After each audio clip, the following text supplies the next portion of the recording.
Bapak Ibu, selamat bergabung dengan channel tutorial murasoft.com.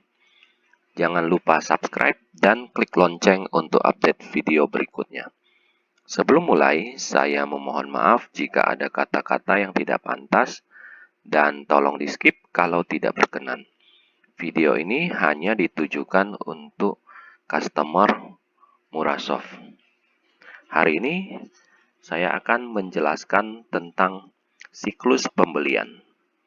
Jadi di dalam siklus pembelian kita membuat PO, kemudian barang datang, kita akan bikin pemasukan barang dan bikin pelunasan jika sudah jatuh tempo. Kita masuk ke menu pembelian, PO. Nah, Bapak Ibu perhatikan untuk transaksi, semua transaksi dia terbagi juga 3 bagian. Satu turbal, header, ini header. Yang ketiga adalah detail, data grid. Jadi di tombol toolbar ini ada tombol baru untuk bikin transaksi baru, simpan untuk simpan transaksi, hapus untuk hapus transaksi, cetak untuk cetak ke layar atau ke printer, keluar dari program, keluar dari screen purchase order, dokumen. Jadi dokumen fungsinya untuk upload bukti dokumen fisik. Jadi kita bisa foto dokumen yang membutuhkan dokumen penunjang, diupload ke transaksi ini. Jadi tiap transaksi diizinkan untuk upload 2 foto dokumen. Ya, kita mulai ya Bapak Ibu. Jadi di nomor PO sampingnya ada kode transaksi. Ini kode transaksi akan ada di tiap transaksi. Ya, ini untuk menandakan kalau AA ini adalah nomor PO. Terus nomor, jadi nomor ini adalah nomor PO. Kalau transaksi baru kita cukup kosongin aja, di enter. Ya, kita contohin, kita enter bikin transaksi baru. Nah, ini nomor tanggal transaksi. Jenis PPN, kita PPN include. Jenis barang, jadi barang di program ini ada 2 jenis, barang fisik dan barang elektrik. Fisik itu adalah barang yang kelihatan. Kalau elektrik berarti barang tidak kelihatan. Contoh barang fisik adalah kayak SP, perdana, voucher, atau handphone, dan barang lainnya. Untuk barang elektrik, contohnya adalah saldo, saldo mobo, saldo dempul, dan lain-lain. Ya, kita contoh dulu transaksi fisik. Ya, terus kita pilih supplier siapa, misalnya Indosat. Ya, nomor PO-nya Indosat berapa? Kalau ada kita isi, kalau nggak kita kosongin, kita enter. Jenis pembayaran kita coba yang cash dulu ya, Bapak Ibu. Alamatnya head office, tanggal sampai kita samain, keterangan terserah mau diisi apa enggak. Nah, Bapak Ibu perhatikan kalau belum ada inputan, data grid ini akan kosong seperti ini. Supaya dia muncul baris, kita hanya perlu klik ke area kosongnya yang abu-abu ini. Klik, dia akan tambah 1 baris. Nah, kita masukkan barang yang akan kita bikin PO-nya. Kalau Bapak Ibu nggak tahu, tinggal klik kanan atau F1. Atau klik menu ini, 3 titik. 3 titik ini lebih banyak digunakan di tab, ya. Karena di tab kita tidak ada klik kanan mouse atau F1. Jadi kita bisa klik ini. Nah, pilih produknya, misalnya contohnya ini, SPIM3. Enter ya Bapak Ibu. Terus, oh ya Bapak Ibu perhatikan, di sini ada kotak kuning. Ini adalah posisi kursor Anda. Jadi, kadang-kadang kita kalau di atas belum diisi, misalnya supplier, head office, kalau ini belum diisi, kita tidak bisa pindah ke detail. Jadi, perhatikan kotak kuning ini. Ini adalah posisi kursor. Kalau dia belum diisi, berarti dia akan tetap manteng di situ. Jadi, Anda harus isi dulu ya, Bapak Ibu. Jadi, jangan ada kasus juga, kenapa tidak bisa tambah baris atau nggak bisa input di kode barang. Karena posisinya masih di atas kursornya. Ya, di sini kita enter dulu ya, Bapak Ibu. Enter. Nah, jumlah order, jumlah PO, misalnya 100 piece ya. Harganya misalnya 5.000, contoh aja ya. Enter. Kalau diskon persen, kita isi diskon. Ini total diskon. Kita enter aja ya. Jadi kita contoh produk pertama. Jadi Bapak Ibu perhatikan, kalau kita enter sampai ujung baris, dia akan otomatis tambah baris baru. Dan transaksi ini otomatis disimpan. Anda lihat, udah keluar nomor PO-nya 3. Jadi, kalau Bapak Ibu enter sampai ujung, otomatis program itu akan simpan. Nah, kita contoh produk kedua, voucher F3. Enter ya Bapak Ibu, misalnya ini 50. Nah, ini 30.000. Enter, enter. Nah, enter sampai ujung dia akan otomatis simpan. Ya, kita mau tahu data ini udah kesimpan atau belum, kita bisa cek di cetaknya. Ya, kalau kita nggak tahu nomor PO-nya, kita klik kanan atau F1 ya. Enter. Nah, tampilkan. Nah, Bapak Ibu perhatikan PO yang sudah kita bikin ada 2 item. Ya. Nah, terus kita keluar dulu. Nah, kalau ada item berikutnya, tinggal Bapak Ibu tambahin semua sampai selesai. Dan tolong diperhatikan posisi simpan ya. Ini karena otomatis simpan. Kadang waktu Anda input di sini ada kesalahan dan dia akan ada muncul pesan error. Jadi baris itu kemungkinan tidak tersimpan. Bapak Ibu perhatikan logo disket ini dalam kondisi nyala atau tidak. Ya, kalau dalam kondisi nyala Bapak Ibu klik sekali untuk menyimpan lagi ya. Karena ini udah disable berarti udah kesimpan. Ya, kita klik baru dulu. Nah, sekarang kalau misalnya PO itu salah quantity, salah harga, atau salah item, kita mau editnya gimana? Nah, caranya adalah kita panggil nomor tersebut. Kalau hafal ya kita ketik, kalau nggak hafal ya sama kayak tadi, klik kanan atau F1 atau klik menu 3 ini, enter. Nah, dia akan panggil ini. Misalnya kita mau edit harganya yang 90D0Q5. Nah, ini jadi 4.000. Kita klik ke harga ini, 4.000. Harus di enter ya Bapak Ibu, enter, enter sampai ujung supaya dia simpan. Nah, ini udah disimpan. Nah, kita perhatiin di sini harusnya dia udah jadi 4.000 ya. Benar ya Bapak Ibu ya.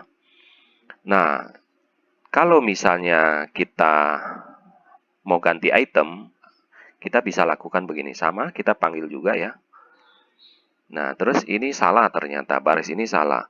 Jadi, baris ini salah kita harus hapus ya. Misalnya F13A. Kita mau ganti jadi voucher lain. Kita tidak langsung ganti di sini ya Bapak Ibu ya. Yang lama kita hapus dulu.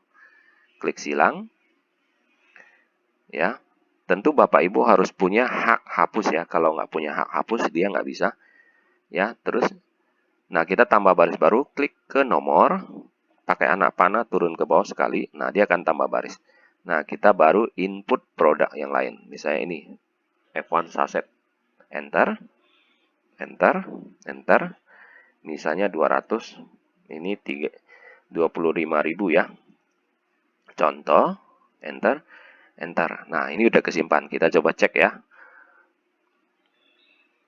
Nah, udah ya, Bapak Ibu. Kita coba 2 item aja. Nah, sekarang kalau Bapak Ibu membutuhkan upload dokumen fisiknya, seperti contoh dokumen dari Indosat, misalnya PO Indosat, kita tinggal klik dokumen. Nah, pilih fotonya, klik ini, dia akan muncul untuk select foto. Jadi dokumen Anda foto dulu, ntar klik di sini, tambahin foto, otomatis program ini akan simpan dokumennya. Ini maksimal 2 ya, dan tidak bisa dihapus ya, Bapak Ibu ya. Kita keluar ya, karena kita nggak ada dokumen. Sekarang PO sudah kita bikin, barangnya datang, kita mau cek barang, mau input barang masuk ya, karena di PO kita barangnya belum masuk. Nah, sekarang barang datang dari Indosat, kita bikin gudang pemasukan barang. Nah, Bapak Ibu perhatikan nomor masuk ada kodenya BA ya. Nah, ini juga nomor sama, kalau transaksi pemasukan barang juga sama. Kalau baru kita enter aja, kosongin nomor tanggal transaksi. Nah, jenis barangnya fisik ya, karena kita tadi PO-nya fisik, enter. Tipenya berarti pembelian. Nah, dia akan keluar referensinya nomor PO, kodenya AA. Nah, kalau kita hafal, kita ketik. Kalau nggak hafal, kita klik kanan F1 atau klik 3 titik ini. Nah, semua PO yang belum kita input pemasukan, dia akan muncul, tinggal dipilih Bapak Ibu, enter. Nah, item-item yang kita pesan di PO muncul semua. Jadi kita hanya input nomor surat jalan dari Indosat, misalnya SJ 678. Terus darinya udah otomatis dia ngambil DPO, supplier, Indosat ya, jadi kita nggak perlu rubah-rubah lagi. Nah, ke lokasinya kita mau taruh ke gudang mana gitu loh. Nah, kita tinggal klik ini. Bapak Ibu perhatiin di sini ada loop. Loop ini buat cari ya. Jadi semua tempat yang ada loop ini adalah buat cari. Nah, kita klik panah, pilih gudang, ya, oke. Kalau ada keterangan mau diisi, isi, kalau nggak, oke. Nah, sekarang kita input jumlah barang yang datang. Jadi kita klik ke jumlah. Nah, 100, barangnya datang 100. Kalau datangnya 50 ya kita isi 50 ya Bapak Ibu ya. Jadi 50-nya akan gantung, kita enter. Nah, karena kita set produk ini ada tanggal expired, kita harus isi expired date-nya. Expired date-nya kita nggak ketik ya Bapak Ibu, pilih pakai kalender supaya nggak salah. Klik kalender, biasanya setahun ya, 17, jadi kita klik ke 17. Enter. Nah, Bapak Ibu perhatikan, sudah disimpan BA nomor 3, kita enter lagi item kedua, kita isi 200. Nah, tanggal expired-nya setahun, berarti 17 juga, enter.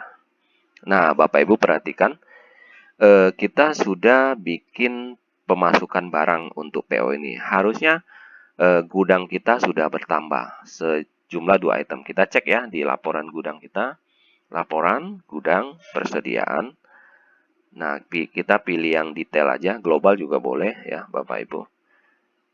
Nah, kita tampilkan. Nah, Bapak Ibu perhatikan, SP1 dia masuk ya 100 piece sama voucher 200 piece. Jadi di kolom pemasukan ya. Nah, ini ada saldo akhirnya. Jadi saldo di gudang Anda segini ya Bapak Ibu. Jadi karena ini tulisannya agak kecil, dia butuh layar gede. Kita bisa zoom. Kita zoom aja. Nah, jadi Bapak Ibu bisa lebih jelas karena ini pakai kertas A3 ya. Nah, ya, ini 100. Nah, rupiah ini adalah harga modal tanpa PPN ya Bapak Ibu, jangan salah baca. Ya. Nah, ini ada kolom masuk, ada kolom keluar. Ya. Bapak Ibu bisa coba-coba juga laporan ini. Beda detail sama global apa. Kalau global, dia tidak pakai modal atau PPN, dia totalin. Kalau detail, dia keluarin PPN, expired date, sama modal, sangat rinci. Atau kalau tidak mau repot-repot, hanya mau lihat saldo akhir, kita centangin saldo akhir. Nah, dia lebih ringkas ya, Bapak Ibu ya. Oke. Jadi saldo sudah masuk ya, Bapak Ibu. Nah, sekarang karena kita bayar cash dan itu sudah terjadi jatuh tempo pembayarannya. Jadi kita bikin pembayaran dulu ya Bapak Ibu. Sebelum ke pembayaran kita lihat jurnal dulu ya. Karena begitu Anda masuk sudah terjadi jurnal pembelian. Jadi kita ke laporan, accounting, jurnal transaksi. Nah kita klik cek aja. Nah Bapak Ibu kita udah lihat ya. Ini udah di jurnal pembeliannya. Karena pakai hutang berarti kita harus lunasin ya. Karena tadi kita bayar cash. Karena cash juga dianggap hutang ya Bapak Ibu. Nah, tombol-tombol di sini sebenarnya sama fungsinya. Ini untuk cetak, ini untuk ekspor. Berarti kita save jadi make Excel atau PDF atau apa gitu yang ada di sini ya. Ini untuk cari. Terus laporan ini ditampilkan per halaman. Jadi kalau halamannya lebih dari satu, kita akan di sini akan nyala. Tinggal klik next. Ini halaman berikutnya, akhir halaman ya. Ini pindah ke satu halaman di depan, awal halaman. Ini buat zoom ya Bapak Ibu. Ini untuk view-nya ya. Oke ya, sekilas saja. Nah, ini jurnalnya. Sekarang kalau kita mau lunasin pembelian ini gimana caranya? Kita masuk ke menu pembelian, pelunasan pembelian Bapak Ibu. Nah, sama pelunasan nomor lunasnya adalah kodenya AC, juga sama ini. Kalau nomor baru kita pertama-tama kita kosongin ya Bapak Ibu. Enter. Tanggal kita pelunasan, terus klik supplier. Nah, kita pilih supplier mau kita lunasin. Nah, klik supplier. Nah, Bapak Ibu perhatikan, semua pembelian yang kita beli dengan supplier ini akan muncul, yang belum bayar. Kalau sudah bayar, dia nggak muncul. Jadi, kita pilih mau bayar pakai rekening apa, misalnya bank. Mau bayarnya berapa? Kalau mau bayarnya nyicil, misalnya 5 juta dulu, kita pakai ketik. Kalau mau sekaligus bayar 5.400.000, kita bisa ketik juga atau kita tekan lunas. Ya, nah Bapak Ibu dia pindahin, tagihan akan pindah ke pembayaran. Kalau salah juga bisa kita balikin lagi.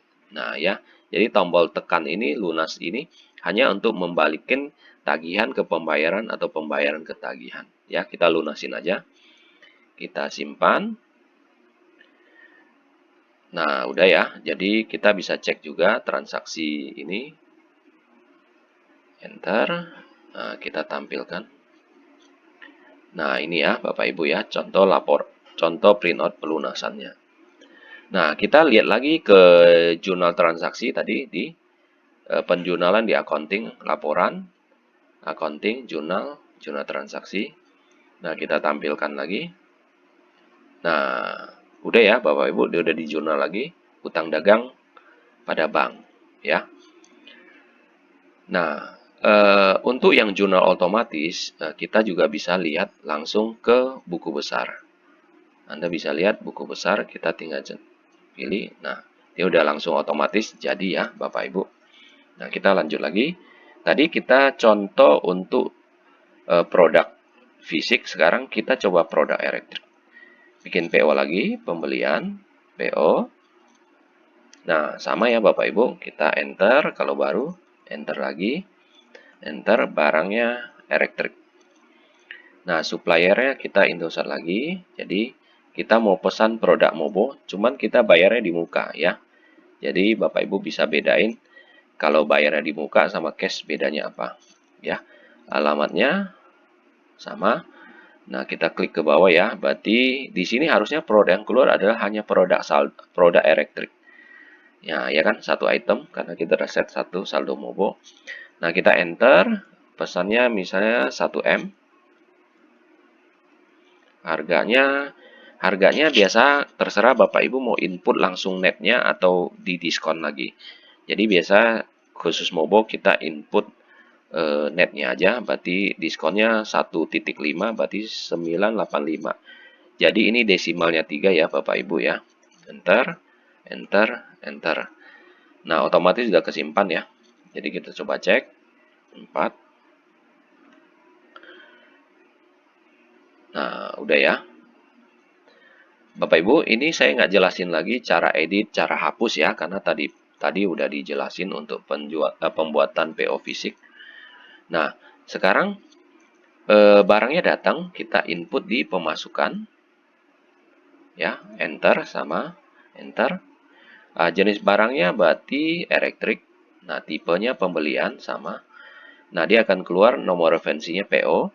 Kita klik PO mana yang belum masuk, yang tadi ya, ini 4.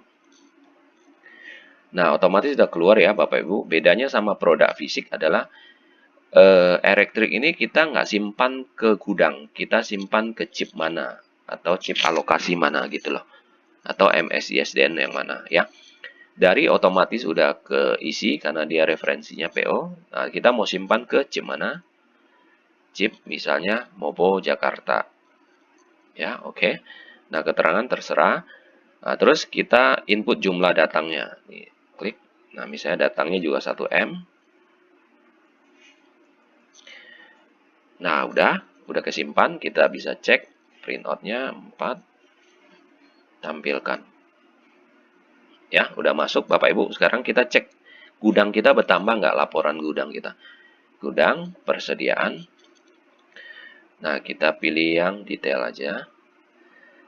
Nah, Bapak Ibu perhatikan ya. Mobo udah bertambah 1M. Nah, lokasinya kosong ya, karena khusus untuk khusus untuk barang elektrik, dia itu tidak mengenal lokasi karena dia disimpan di dalam chip alokasi atau MSISDN gitu loh. Ya, jadi satu cluster itu biasanya hanya ada satu chip alokasi atau sub dealer atau SD ya. Kalau dulu bilangnya SD. Nah, tapi dia bisa jualan ke depo, mini depo, gitu loh. Jadi saldonya tetap di chip. Oke ya Bapak Ibu. Nah sekarang kita lihat jurnalnya, laporan, accounting, jurnal dan buku besar, jurnal transaksi. Nah kita cek. Nah Bapak Ibu perhatikan di sini ada tulisan deposit Mobo Indosat. Ya, jadi ini adalah uang mukanya tadi itu. Ini adalah saldonya PPN. Ini uang mukanya, uang muka pembeliannya, ya, uang muka pembelian persediaan ya. Nah ini harga jumlahnya. Nah otomatis sebenarnya kalau kita bayar di muka, kita udah tidak perlu bikin pelunasan lagi. Coba kita lihat ke pelunasannya ya. Kita keluar dulu ini. Pembelian, pelunasan. Nah, enter, enter. Kalau ada, dia akan keluar, kita pilih Indosat. Nah, nggak ada ya Bapak Ibu ya. Jadi, khusus untuk pembelian dengan pembayaran uang muka, bayar di muka, dia tidak perlu dibikin pelunasan lagi. Karena otomatis akan dijurnal ke bank. Ya, Bapak Ibu, terima kasih. Demikian untuk penjelasan siklus pembelian. Terima kasih.